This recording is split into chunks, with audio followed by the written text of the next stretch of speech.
Well, hello there. Welcome back. You made it to the other side. Hey, so we're going to cover licensing of software. Why don't we just dig right in? So what do you suppose a software license is? Yeah, it's a document that provides legally binding guidelines for the use and distribution of software. See, software licenses typically provide end users with the right to one or more copies of the software without violating any copyright. The license also defines the responsibilities of the parties entering into the license agreement, may impose restrictions on how the software can be used. Software licensing terms and conditions usually include fair use of the software, the limitations of liability, warranties, and disclaimers. They also specify protections if the software or its use infringes on the intellectual property rights of others. Software licenses typically are proprietary, free, or open source. The distinguishing feature is the terms under which the users may redistribute or copy the software for future development or use. So then, how do they actually work? Well, like I said, a software license is a document that states the rights of the developer and a user of the piece of the software. So it defines how the software can be used and how it's going to be paid for. Here's a few examples of specifications that a license might include. How many times the software can be downloaded, what the software will cost, and what level of access users will have to the source code. Now, licenses typically are expressed as an end-user license agreement or an enterprise license agreement. The license is a contract between the user or user organization and the developer. So it defines the terms of the license. A user must agree to the terms of the license when acquiring the software. Software also comes with a license key or a product key. The key is used to identify and verify the specific version of the software. It's also used to activate the software on a specific computer or device. So why is all this important? A software license establishes the rights of all parties involved with the software, the author, the provider, as well as the end user. It defines a relationship between the software company and users and explains how they are protected. So here's a few items of how license agreements protect developers. See, they protect the developer's intellectual property and trade secrets based on copyright laws. They also limit what other parties can do with the covered software code. They limit the liability of the vendor. Now, as far as users are concerned, they define what users can do with the software code they did not write. They establish how users stay in compliance with software licenses, protect themselves from infringement claims, and limit their legal liability. They help users maintain a positive relationship with software developers and vendors.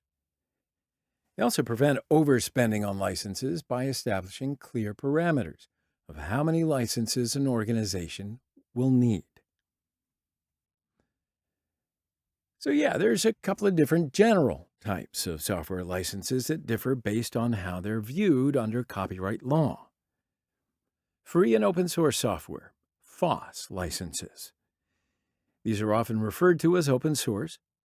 FOSS source code is available to the customer along with the software product. The customer is usually allowed to use the source code to change the software. Proprietary licenses. These are often referred to as closed source. They provide customers with operational code. Users cannot freely alter this software, and these licenses usually also restrict reverse engineering of the software's code to obtain the source code. A more detailed list would include 5 types of software licenses, and it makes finer distinctions among the various types of open source licenses and proprietary licenses. So this list would include public domain. The software is freely available. Anyone can use and change it or incorporate code from this software into an application. However, businesses should use caution as altered code may not meet enterprise quality and security standards. Companies should also be wary of ambiguous licenses that appear to be public domain but do not explicitly say so. Lesser general public license. So developers can link to open source libraries within their software and use any licensing type for the code. Permissive. This type of license will establish some requirements for distribution or modification of the software, but it also has requirements for preserving license notices, copyrights, or trademarks. There are several variations of permissive licenses, including Apache, BSD, which is Berkeley Source Distribution, and MIT licenses. Copyleft.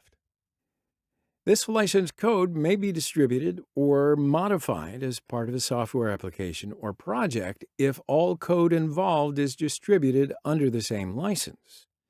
So new products containing old code with a copyleft license must comply with the restrictions laid out in the old code's license. Proprietary. This is the most restrictive license type. Proprietary software licenses make it illegal to copy, modify, or distribute the software. These licenses provide the software owners with the most protection from unauthorized use of the software. Now, the cost of a software license. Well, obviously, it's going to depend on the type of license, the type of software, as well as what's known as the pricing model. There may be a one-time fee that gives the user ownership rights to the software program, and this approach is considered the traditional way of owning software. Buying a license up front, gaining the rights to use the software indefinitely. This type of purchase agreement is known as a perpetual license, although we don't really know how long perpetuity is, do we? Anyway, you could also pay an initial fee followed by a subscription plan, where payment is made at regular intervals. So license costs are often based on the number of users and devices that use the software. They may also depend on the software deployment method. See, costs can increase with add-ons, upgrades, maintenance fees, and of course there's got to be some other fees in there. So it's depending on all these factors. Software license costs can vary from free, or nearly so, to many thousands of dollars. So, what do? Tracking software licenses and their costs can be particularly difficult across virtualized servers, mobile devices, as well as cloud operations. That's why it's important to pay attention. So, end-user license agreements. These typically include basic information about the parties entering the agreement, such as full names of the parties involved, contact information, address of the parties. It also likely includes the information I'm listing here. When the conditions of the agreement go into effect, in other words, the moment the user accepts the terms and conditions. Charges owed per user. The duration of the agreement. Terms of cancellation and terms for recovery of charges if canceled during the period covered by the original agreement. Distribution permissions and limitations. User rights for copying the software and making modifications. Software performance guarantees. The number of eligible users. Maintenance, upgrades, and support that's included. How many devices will be allowed to use the software? Disclaimer of warranties. Transferability of the license to another business or person.